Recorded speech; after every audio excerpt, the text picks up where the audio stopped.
1800 hours, Pakistan Standard Time. Assalamu alaikum. This is Radio Pakistan. The news read by Farzana Khan. First, the headlines. President has emphasized on the need to implement modern technology for progress and to facilitate general public.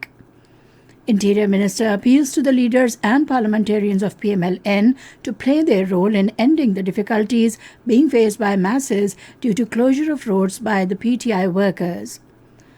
Pakistan and Vietnam are celebrating 50 years of diplomatic ties with an aim to further strengthen bilateral relations.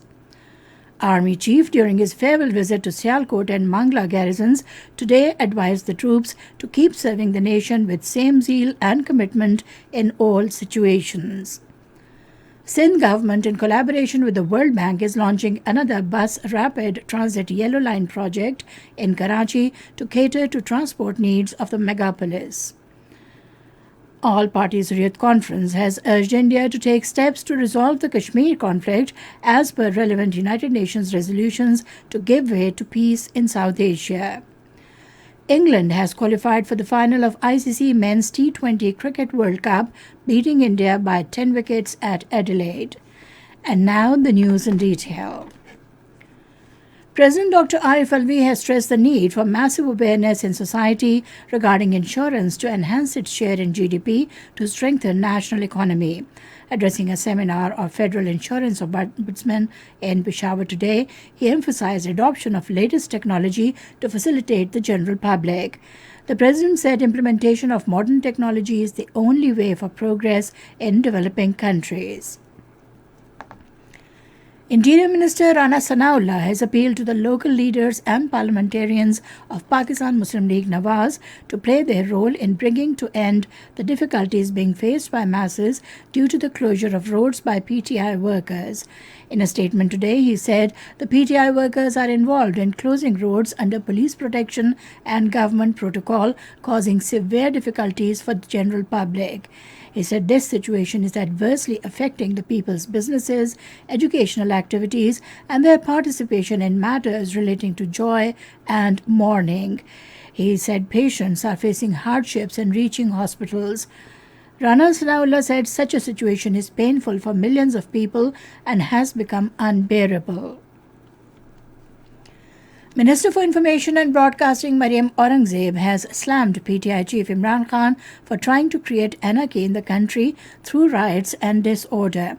In a statement today, she lamented that money being used by Imran Khan for protests could better be used for rehabilitation of flood-affected people.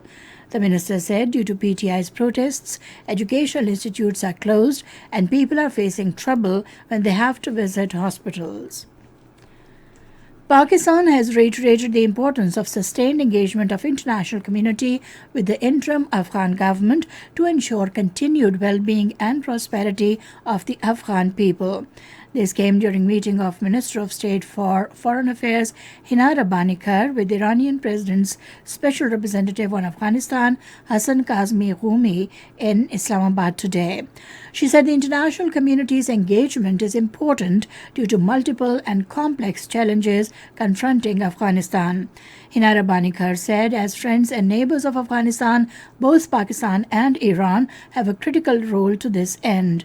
Earlier, the Iranian Special Representative also met Special Assistant to the Prime Minister, Ambassador Mohammad Sadiq, and agreed to further strengthen cooperation towards advancing the mutually reinforcing goals of regional peace and development. The International Conference on 50 Years of Vietnam-Pakistan Diplomatic Relations was held at Hanoi. The conference was organized by the Embassy of Pakistan in Hanoi in collaboration with Vietnam Institute of Indian and Southwest Asian Studies to celebrate the completion of 50 years of diplomatic relations.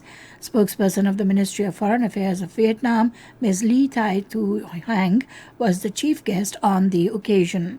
During her remarks, she hoped that the consistent efforts from both sides would lead to strengthen the bilateral ties.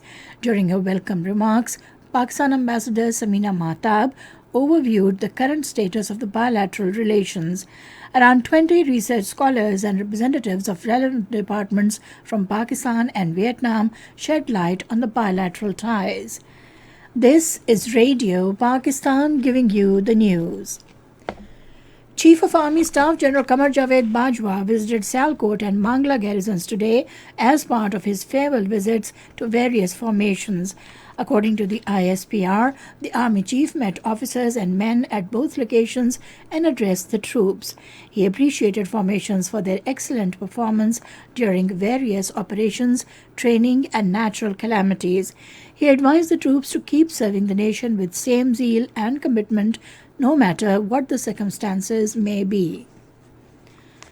At the United Nations, Pakistan says it considers a national responsibility the safety and security of its nuclear power plants and research reactors. This was stated by Pakistan's ambassador and deputy permanent representative to the UN, Amir Khan, while speaking on the annual report of the Vienna-based UN agency. Amir Khan said Pakistan had developed a comprehensive nuclear safety and security regime. He said Pakistan regularly reviews and updates the nuclear system in light of the IAEA guidance and documents and international best practices.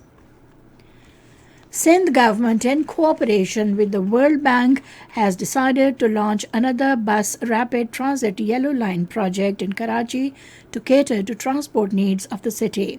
The decision was taken in a meeting held with Sindh Chief Minister Saeed Murad Ali Shah in the chair in Karachi today. The meeting was informed that BRT Yellow Line is a 21-kilometer corridor from Daud Charangi to Numaish with a capacity of facilitating 300,000 passengers daily. The project will cost an amount of 60 billion rupees. In Indian illegally occupied Jammu and Kashmir, the All Parties Hurriyat Conference, while stressing that Kashmir conflict is a reality, has urged India to take steps to resolve the dispute as per relevant UN resolutions to give way to peace in South Asian region. According to Kashmir Media Service, the APHC, in a statement in Srinagar, said India's obstinacy and stubbornness is behind the continued bloodshed in the territory.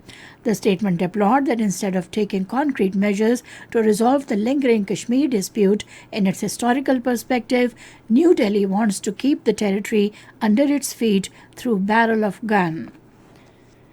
Ukraine has signed a peace treaty with nations in Southeast Asia, a largely symbolic act that comes as Kiev seeks to shore up international support and further isolate Russia on the world stage. Ukrainian Foreign Minister Dmytro Kuleba signed the Treaty on Amity and Cooperation in Southeast Asia at the annual summit of the Association of Southeast Asian Nations in the Cambodian capital Phnom Penh today. The Treaty on Amity, Cooperation and Peace commits parties to mutual respect for the independence, sovereignty, equality, territorial integrity, and national identity of all nations. Turkish President Recep Tayyip Erdogan says Russian decision to pull its forces back from the southern Ukrainian region of Kherson is positive. Turkish president's comments came after Moscow ordered its troops on Wednesday to withdraw from Kherson to the east bank of the Dnieper River. Iran has developed a super hypersonic missile capable of penetrating all defense systems. Iranian General Amir Ali Hajizadeh, the commander of its Revolutionary Guards Aerospace Unit, in a statement said hypersonic missiles can deliver nuclear weapons, can fly more than 5 times the speed of sound. He said this hypersonic ballistic missile was developed to counter air defense shields. And now cricket. England qualified for the final of ICC T20 Cricket World Cup, defeating India by 10 wickets in the second semi-final at Adelaide today. Batting first, India scored 168 runs for the loss of 6 wickets in allotted 20 overs. In reply, England achieved the target in 16 overs without losing any wicket. Alex Hales was declared man of the match for scoring 86 runs in 47 balls. The final of the tournament will be played between Pakistan and England in Melbourne on Sunday. And finally, the weather report. Mainly dry weather is likely to prevail in most parts of the country during the next 12 hours.